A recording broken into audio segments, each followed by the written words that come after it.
Assalamualaikum warahmatullahi wabarakatuh. Baik anak-anak, selamat datang di pembelajaran daring SMP Negeri 1 Kerembung, mata pelajaran Pendidikan Agama Islam dan Budi Pekerti. Kita sudah sampai pada materi yang kedua, yaitu hidup tenang dengan kejujuran, amanah, dan istiqomah. Sebelum pembelajaran kita mulai, marilah kita awali dengan membaca doa bersama-sama. Bismillahirrahmanirrahim. Raditu billahi robba wa bil islami dina wa bi Muhammadin nabiyya wa rasula. Rabbi zidni ilma warzuqni fahma. Amin amin ya rabbal alamin. Semoga ilmu yang diperoleh akan menjadi ilmu yang bermanfaat. Amin amin ya rabbal alamin.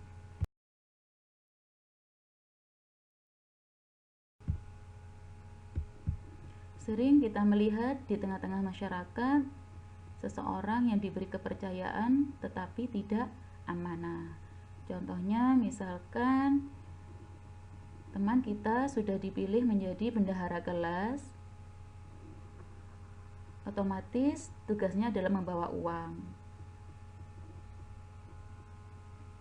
Kalau dia tidak amanah, maka uangnya akan dipergunakan untuk kepentingan pribadi, seperti untuk jajan, untuk beli pulsa, dan lain-lain.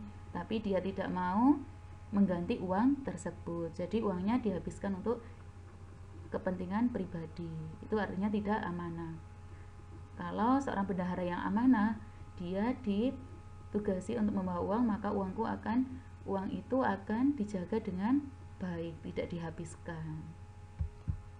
Diberi kepercayaan untuk mengelola uang, ia menyalahgunakan. Seperti tadi ya, kita sering pula menyaksikan perilaku orang yang tidak konsisten atau tidak istiqomah dalam melakukan kegiatan. Misalnya melalaikan kewajiban sebagai seorang muslim seperti sholat tepat waktu. Sholat tidak hanya sekedar kewajiban, tapi sholat juga merupakan kebutuhan kita, ya. Jangan sampai kita meninggalkan sholat. Nauzubillah min dzalik. Kita harus senantiasa melaksanakan sholat. Perilaku tidak konsisten ini akan merugikan si pelaku. Ada ungkapan siapa giat pasti dapat, ya. Ada pepatah juga rajin pangkal pandai, ya. Siapa yang rajin belajar, siapa yang giat belajar, insya Allah dia akan menjadi anak yang pandai dan dapat meraih segala yang dicita-citakan, tentunya dengan seizin Allah Subhanahu wa Ta'ala. Ungkapan ini mengisyaratkan agar kita selalu istiqomah dalam mengerjakan sesuatu, ya. Anak-anak harus istiqomah belajar setiap hari, dapat PR, dapat tugas atau tidak dapat tugas harus tetap belajar, karena memang kewajiban kalian adalah belajar, ya. Yakinlah kalian bahwa orang yang giat pasti dapat, ya.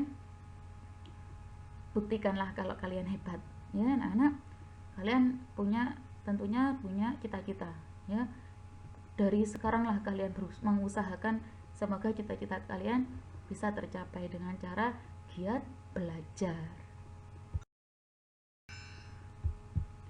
Mari kita berperilaku jujur. Jujur adalah kesesuaian sikap antara perkataan dan perbuatan. Apa yang kita ucapkan memang itulah yang sesungguhnya, dan apa yang kita perbuat itulah yang sebenarnya. Itulah yang dinamakan kejujuran. Kata hati nurani adalah sesuatu yang murni dan suci, ya. Kita senantiasa mendengarkan hati nurani kita, ya, untuk senantiasa melakukan hal-hal yang baik, ya. Kebalikan dari sikap jujur adalah dusta atau bohong. Sikap dusta atau bohong adalah apabila apa yang kita katakan tidak sesuai dengan kenyataan. Kita harus buang jauh-jauh sikap ini dari diri kita, karena sangat merugikan. Ketika kita melakukan kebohongan satu kebohongan, maka kita akan melakukan kebohongan-kebohongan yang lain untuk menutupi kebohongan tersebut. Jadi jangan sampai kita melakukan suatu kebohongan. untuk kehidupan yang lebih baik, kuncinya adalah kejujuran. Insya Allah dengan selalu berperilaku jujur, hidup kita akan merasa tenang dan tentram.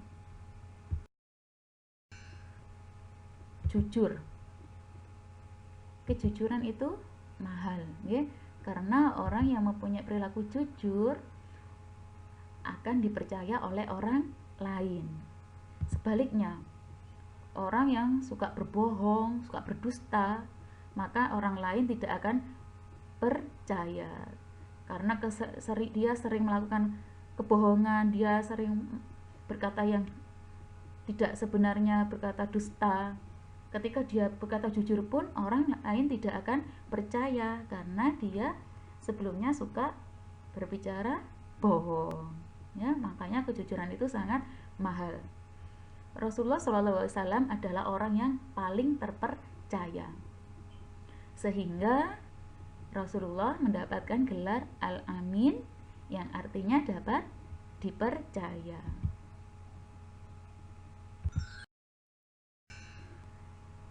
Pada Quran surat Al-Baqarah ayat 42 yang berbunyi, wala talbisul haqqa bil batil wa tattumul haqqa wa antum ta'lamun, yang artinya, dan janganlah kamu campur adukan kebenaran dengan kebatilan, dan janganlah kamu sembunyikan kebenaran sedangkan kamu mengetahuinya. Jadi katakanlah yang benar adalah benar, yang salah adalah salah. Jangan dicampur adukan antara yang batil dan yang hak, ya. Jangan dicampur adukan antara yang benar dan salah. Itulah arti dari Quran surat Al-Baqarah ayat 4. Hikmah perilaku jujur. Apa sih hikmah perilaku jujur? Yang pertama yaitu mendapatkan kepercayaan dari orang lain.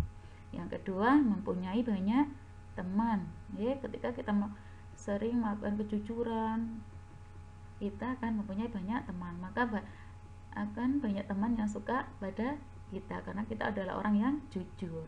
Sebaliknya, kalau kita suka dusta, maka tidak akan ada teman yang mau bersama kita. Yang ketiga yaitu mendapatkan ketentraman hidup. Nah, hidup kita senantiasa merasa tenang dan tentram. Selanjutnya, sikap amanah. Setelah kita membahas kejujuran, kita akan membahas tentang amanah. Amanah artinya terpercaya atau dapat dipercaya. Orang yang amanah adalah orang yang bertanggung jawab, ya. Ketika kita diserai sebagai seorang bendahara kelas, maka kita harus bertanggung jawab, benar-benar menjaga uang, ya, yang sudah dipercayakan kepada kita. Ketika kita sudah diamanahi menjadi seorang ketua kelas, maka kita harus menjalankan kewajiban kita sebagai seorang ketua kelas, tidak boleh mengabaikannya. Contohnya bertanggung jawab saat piket kebersihan, ya. Jadi ketika hari itu waktunya jadwalnya kita piket, maka kebersihan kelas adalah menjadi tanggung jawab kita. Belajar dan sekolah dengan sungguh-sungguh, ya. Untuk saat ini pembelajaran daring, anak-anak harus tetap belajar, mengerjakan tugas yang diberikan oleh Bapak Ibu guru. Kerjakan sebisa kalian, melaksanakan sholat, berpuasa, berbuat baik kepada sesama, terutama kepada orang tua dan Bapak Ibu guru. Ini itulah yang dinamakan amanah. Bentuk amanah: amanah terhadap Allah, amanah terhadap sesama manusia, amanah terhadap diri sendiri. Hikmah perilaku amanah. Yang pertama, dipercaya oleh orang lain. Yang kedua, mendapat simpati dari semua pihak. Yang ketiga, hidupnya akan sukses dan dimudahkan oleh Allah Subhanahu wa Ta'ala. Perilaku amanah dalam kehidupan sehari-hari. Contohnya, menjaga titipan dan mengembalikannya seperti keadaan semula. Ketika kita dititipi barang, maka barang itu harus kita jaga dan kita kembalikan seperti keadaan semula. Yang kedua yaitu menjaga rahasia. Ketika ada teman kita yang misalnya curhat pada kita, maka kita tidak boleh memberitahukan kepada orang lain. Kita harus bisa menjaga rahasia dari teman kita. Yang ketiga, tidak menyalahgunakan jabatan. Seperti sudah ditunjuk sebagai ketua kelas, maka harus bertanggung jawab kepada jabatan itu, tidak semena-mena. Misalnya, oh saya ketua kelas, menyuruh temannya untuk beli jajan, menyuruh temannya untuk mengerjakan PR, itu namanya menyalahgunakan jabatan. Itu tidak boleh, tidak amanah artinya ya. Terus memelihara semua nikmat yang diberikan oleh Allah Subhanahu wa taala. Jadi apapun yang diberikan Allah kepada kita, kita harus senantiasa mensyukurinya. Istiqomah, ya, setelah jujur dan amanah, yang ketiga yaitu istiqomah. Apa sih istiqomah ini? Istiqomah berarti sikap kukuh pada pendirian dan konsekuen dalam tindakan. Artinya sikap teguh dalam melakukan suatu kebaikan, membela dan mempertahankan keimanan dan keislaman walaupun menghadapi berbagai macam tantangan dan godaan. Ya, kita harus senantiasa istiqomah melakukan hal ini. Hikmah perilaku istiqomah akan dijauhkan dari rasa takut dan sedih. Ketika kita istiqomah sholat tepat waktu, kita istiqomah bersedekah, kita istiqomah berpuasa, insya Allah akan dijauhkan dari rasa takut dan sedih. Akan mendapatkan kesuksesan dalam kehidupan di dunia karena tekun dan ulen. Ya, siapa giat pasti dapat. Ya. Siapa yang giat pasti dapat. Ini anak-anak harus rajin belajar agar dapat meraih cita-cita. Akan selalu dilindungi oleh Allah Subhanahu wa taala karena kita selalu merasa dekat dengan Allah. Contoh perilaku istiqomah, bertakwa dimanapun berada. Ya. Kita harus senantiasa menjalankan segala perintah Allah dan menjauhi segala larangannya. Yang kedua, melaksanakan sholat tepat waktu. Ya, berusaha. Memang sulit, tapi bukan berarti tidak bisa. Ya. Yang ketiga, belajar dengan giat agar anak-anak dapat meraih segala yang dicita-citakan, agar anak-anak kelak semuanya menjadi anak-anak yang sukses. Selalu mentaati peraturan di sekolah terutama, ya. Contohnya seragam harus rapi, rambut untuk yang laki-laki harus pendek, yang perempuan harus memakai jilbab bagi yang muslim, seperti itu. Tentunya di rumah juga ada peraturan-peraturan yang dibuat oleh orang tua kalian dan kalian harus mentaatinya karena peraturan itu dibuat untuk kebaikan kalian. Selalu menjalankan kewajiban dengan rasa senang, tidak merasa dipaksa atau dibebani. Setiap pagi anak-anak harus melaksanakan pembiasaan sholat duha dan baca yasin. Anak-anak harus menjalankannya dengan senang. Niatkan karena Allah. Insya Allah akan dimudahkan oleh Allah. Ya. Niatkan pembiasaan sholat duha karena Allah, baca yasin, baca Al-Quran karena Allah. Alhamdulillah, selesai pembahasan kali ini. Semoga anak-anak bisa paham dan menjadi ilmu yang bermanfaat. Semoga sikap jujur, amanah, dan istiqomah ini benar-benar terpatri pada jiwa anak-anak. Ya, karena sikap ini sangat bermanfaat untuk kehidupan kita, baik sekarang maupun kehidupan di rumah, di sekolah maupun di masyarakat. Ya, semoga anak-anak ilmu yang kalian peroleh menjadi ilmu yang bermanfaat. Amin amin ya rabbal alamin. Wassalamualaikum warahmatullahi wabarakatuh. Nanti selesai mengerjakan tugas, selesai melaksanakan pembelajaran hari ini, jangan lupa diakhiri dengan berdoa. Ya, semoga ilmu yang kita peroleh menjadi ilmu yang bermanfaat. Amin amin ya rabbal alamin.